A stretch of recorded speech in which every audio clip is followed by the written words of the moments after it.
Tonight, I want to tell you about a poet named Eli.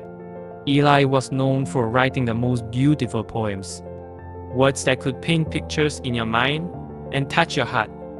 People would gather just to listen. But one day, something strange happened.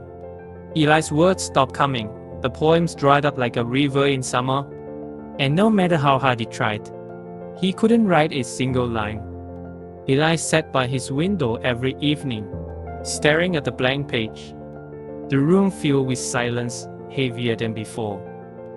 The world outside kept moving, but his thoughts were trapped in a fog.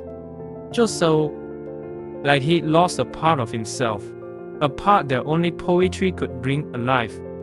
One night, desperate for inspiration, Eli took a walk through the city. The streets were quiet, lit only by flickering street lamps.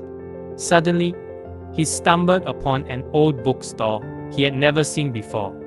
The sign above the door read, "The In-Between."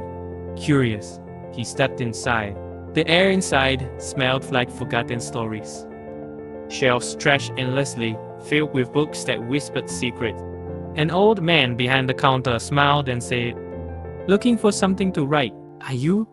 Eli nodded silently. The old man handed him a thin, dusty book titled "Poems That Cannot Be Written." Eli smiled sadly. "Is that even possible?" he asked. "Some poems live not in words, but in feelings we can't catch. You want to capture them, but they slip away like shadows." The man's eyes twinkled. "This book might help you find what you've lost." Eli took the book home, opened it, but the pages were blank. Confused, he flipped through page after page. All empty, frustrated, he threw it on the table. Yet somehow he felt a strange comfort, as if the emptiness of the pages was a reflection of his own silence. Days passed. Eli stared at the blank pages until a sudden memory broke through. A memory of his first poem, written with joy and hope.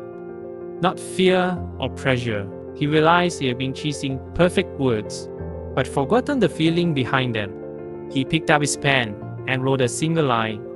"There are poems I cannot write."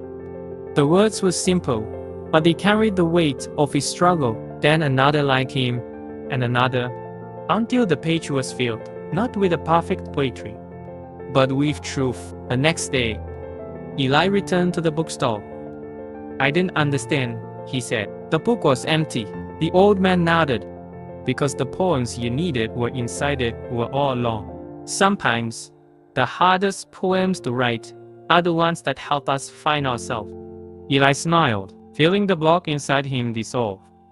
His words flowed again, not perfect, but real, and in that realness, he found beauty that no one could take away.